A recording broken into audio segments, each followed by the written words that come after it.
श्रावण के महीने में किसी भी एक सोमवार को अगर व्यापार नहीं चल रहा है, नौकरी नहीं मिल रही है, तो कोई तकलीफ आ रही है, तो कोई कष्ट आ रहा है, कोई रोग बढ़ रहा है, डॉक्टर से ऐसा लग रहा है कि ये बड़ी बीमारी बताने वाला है, शरीर में कोई गांठ बढ़ गई है और वो जांच के लिए गई है, तो बिल्कुल श्रावण के महीने में किसी भी एक सोमवार को गंगा जल लेकर जाइए शिव मंदिर में। शंकर जी के मंदिर में थोड़ा सा गंगा जल नंदी को समर्पित कर कर, थोड़ा अशोक सुंदरी को समर्पित कर कर, थोड़ा गणेश और कार्तिकेय को समर्पित कर कर, थोड़ा सा गंगा जल जया विषहारा शामरीबारी दौतली और देव को समर्पित कर कर, थोड़ा सा गंगा जल शिवलिंग पर समर्पित कर दो। उस गंगा जल को वापिस झेल कर लेकर आओ। 3 दिन तक लगातार उस गंगा जल को पीना प्रारंभ करो। उसके बाद जांच के लिए आप कहीं पर भी जाइए, बाबा कृपा जरूर करेगा, ये निश्चित। ये शिवलिंग जलाधारी यहां से जल अशोक सुंदरी के पास में से नीचे की ओर गिर रहा, ठीक है। बेलपत्र नहीं है आपके पास चढ़ाने के लिए, मत चढ़ाओ। जल नहीं है चढ़ाने के लिए, मत चढ़ाओ। अक्षत नहीं है चढ़ाने के लिए, मत चढ़ाओ। पुष्प नहीं है शिव जी को चढ़ाने के लिए, मत चढ़ाओ। शमी पत्र नहीं है, मत चढ़ाओ। पर किसी शिवालय में, किसी शंकर के मंदिर में अगर तुम गए हो, तुम्हारे पास में कुछ भी नहीं है, जो भी भगवान का दर्शन तुमने किया है, तो यहां से जो पानी नीचे गिरता है, उस गिरने वाले स्थान पर मात्र अपने हाथ का 3 बार स्पर्श कर कर बाबा से दिल की बात कहकर आ जाओ, तो उनकी मुराद बाबा पूर्ण कर देता है। वो सहज प्रसंग है।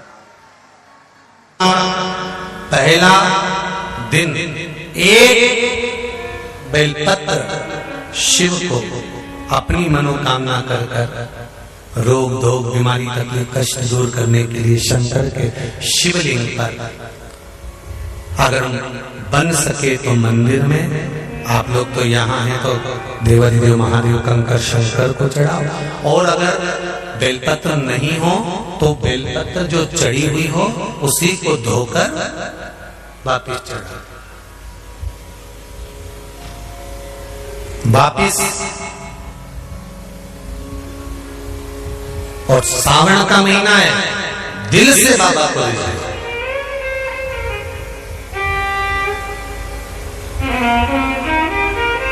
हम धर्म करने के चक्कर में, परमात्मा के भजन के चक्कर में किसी का अपमान ना करें। इसका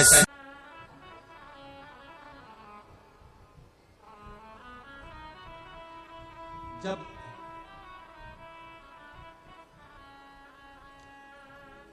सारी दुनिया की ठोकर खा लो, सारी दुनिया के हाथ जोड़ लो, सारी दुनिया से निवेदन कर लो, और उसके बाद भी तुम्हारी दुख की घड़ी समाप्त नहीं हो, तब प्रयास करना तुम्हारे घर में कोई गमला हो, कोई पौधा लगा हो, जो भी पौधा लगा। हम ये नहीं कहेंगे कि वो गुलाब का है कि गेंदा का है कि शमी का है कि बेलपत्री का है। जो पौधा तुम्हारे घर में लगा, जो पौधा, एक प्रयास करना। अभी सावन चालू हुआ है,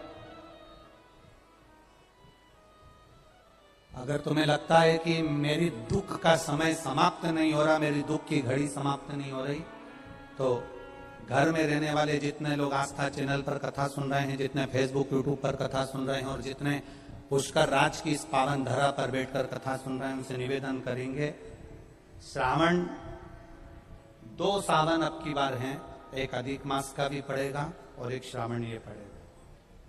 ये जब 2 श्रावण पड़ते हैं तो इसमें हरि और हर का मिलन होता है, हरि और हर का मिलन, क्योंकि अधिक मास जो है वो भगवान पुरुषोत्तम का है, भगवान विष्णु का, और सावन के मध्य में अगर पड़ रहा है तो देवाधिदेव महादेव के साथ भगवान हरि का मिलन हुआ है, इसलिए इसको हरिहर श्रावण कहते हैं।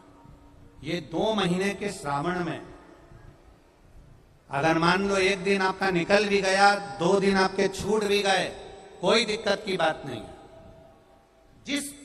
जो पेड़ तुम्हारे यहां लगाओ, जो पौधा तुम्हारे यहां लगाओ, जो वृक्ष तुम्हारे यहां लगाओ, जो क्यारा तुम्हारे यहां, कुंडी तुम्हारे यहां, उसी की मिट्टी को, उसी के पेड़ के नीचे, उसी पौधे के नीचे, उस मिट्टी को थोड़ा सा हाथ से उसको उठाकर एक लिंग की आकृति बना ले। उसमें जलाधारी बनाने की जरूरत नहीं, केवल लिंग की आकृति बनाकर उसी की पूजन वहीं कर पानी चढ़ाकर 15 से 20 मिनट बाद अपना काम करने के बाद उसी को उसी मिट्टी में विसर्जन कर दें, अपनी कामना कर देवाधिदेव महादेव 2 महीने के बाद क्या देगा ये वही जान सकता है। वो क्या प्रदान करेगा ये उसके ऊपर। देख लिया हमने, बहुत प्रयास कर देख लिया, सारी दुनिया का हमने प्रयोग कर देख लिया। इनसे भी पूछा, उन्होंने कहा वाशरूम इधर बना दो, वास्तु शास्त्री ने कहा ये बना दो, ज्योतिषाचार्य ने कहा ये बना दो, उन्होंने कहा ये बना दो, उन्होंने कहा वो बना दो। हमने दुनिया का काम कर देख लिया, हाथों की अंगूठियां बदल कर देख ली, नथ आभूषण बदल कर देख लिए, सोने की दिशा बदल कर देख ली, सीढ़ियों की दिशा बदल कर देख ली। अब जब सारी दिशा बदल कर देख ली, सारा काम कर देख लिया, उसके बाद भी अगर हमारी ग्रह दशा नहीं सुधरे, हमने सबके दरवाजे जाकर देख लिया, देवी देवता उनके भी धोक के देख लिया, पर जब भी अगर हमारी दशा ना सुधरे तो फिर कहीं मत जाना, महादेव के चरणों में जाकर बस उसकी आराधना में लग जाना, हो जाएगा। जो माताएं श्रावण के सोमवार का व्रत करती हैं वो पशुपति व्रत मत करना। जो श्रावण के सोमवार का व्रत नहीं करती हैं वो पशुपति व्रत कर सकती हैं, उनको पशुपति व्रत करने का मना नहीं। पर यदि श्रावण का व्रत आप पहले से करते आ रहे हो, श्रावण महीने का व्रत करते आ रहे हो, या श्रावण के महीने में तुम सोमवार करते आ रहे हो, तो फिर पशुपति व्रत ना करते हुए इसको 1 महीना, भले 2 हुए हो, 3 हुए हो, 4 हुए हो, रोक दो। फिर अगला जब श्रावण पूर्ण हो जाए फिर जो सोमवार आए फिर चालू कर दो। पर अगर श्रावण का व्रत करते हो तो, और अगर श्रावण का व्रत नहीं करते हो तो पशुपति व्रत चालू है, मना नहीं। श्रावण के महीने में जल चढ़ाने के पात्र 2 कर दो। कितने पात्र कर लो? जम के बोलो, 2 पात्र कर लो, भले 2 हाथ में लेकर मत जाओ, एक के ऊपर एक कलश लेकर जाओ। उसका कारण क्या है? शंकर भगवान ने मां पार्वती के सम्मुख में गंगा का आवाहन करा था, तो गंगा जी ने आकर पूछा था, स्वामी जब पार्वती आपके नजदीक में विराजमान है तो मुझे बुलाने का कारण क्या था? भगवान शंकर कहते हैं, श्रावण का महीना प्रारंभ हो रहा है, जब मेरे ऊपर सृष्टि का भार आएगा तो मुझे गंगा और पार्वती दोनों की जरूरत पड़ेगी। जब घर में विवाह आता है, शादी आती है, कोई फंक्शन आता है, कोई मेहमान आते हैं, तो थोड़ी ड्यूटी बढ़ जाती है। रोज 8 बजे उठते हो, पर शादी रहती है तो कितने बजे उठना पड़ता है? सुबह 6 बजे, 7 बजे। यहाँ पर भी आप रोज अपने घर पर उठते होगे 8 बजे तक, 7 बजे तक, पर यहाँ तो तुम जब सो रहे होगे तो सवेरे कब हो जाती है और रात कब हो जाती है तुम्हें नहीं मालूम पड़ता होगा कि कब रात होगी कब सुबह होगी। लोग ढोलक पीते पीते पीते पीते 11, 12, 1 और तुम्हारी लग गई झपकी और बज गई 3:30, सब लग गए लाइन में नहाने और तुम भी भगी जल्दी से नहाने।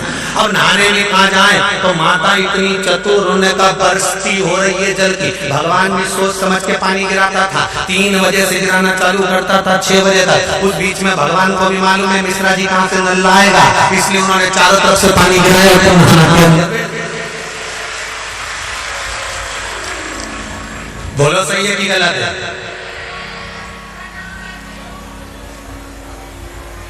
सब बाहर निकली धीरे से,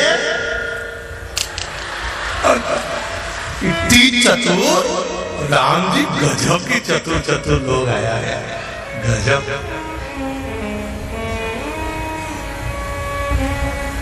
पर एक बात कहूंगा, दिल लेकर आए हो, मेरा महादेव भी तुमको दिल से लुटाएगा।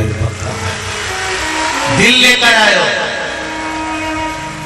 कल हम जब आप लोगों से मिलने, हमारा नियम है जो हम जहाँ भी कथा भी करते हैं, चाहे रायसेन करी हो, चाहे सागर करी हो, चाहे जहाँ कथा करते हैं वहाँ रात में जो लोग रुकते हैं उनसे प्रयास रहता है कि थोड़ा मिले। एक नियम बना रखा, भले वो 1,00,000 लोग हो, 25,000 हो, 50, और जितने टेंट लगते हैं सब में मिलने का मन करता है। आपसे कल भी मिलने आए थे और कई लोगों की आंख में आंसू भी थे, कई लोगों के हृदय भी नम थे कि हम अब कल चले जाएंगे, पर दुख मत करना।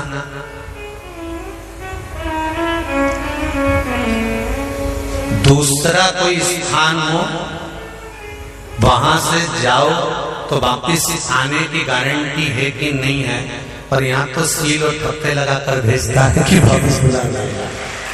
तो फिर क्या दिक्कत? उसकी आराधना मात्र करिए।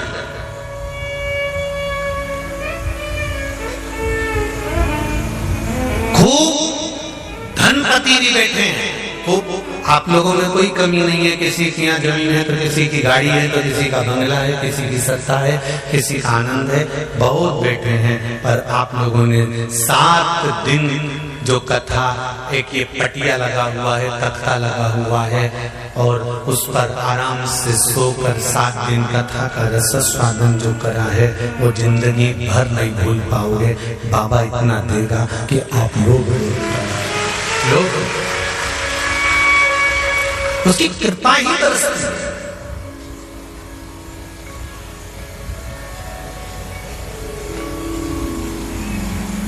उसकी कृपा बिना कुछ नहीं। तेरी कृपा बिना न हिले एक भी अणु, लेते श्वास तेरी कृपा से तनो तनो। बाबा की कृपा होती है तो आना होता है।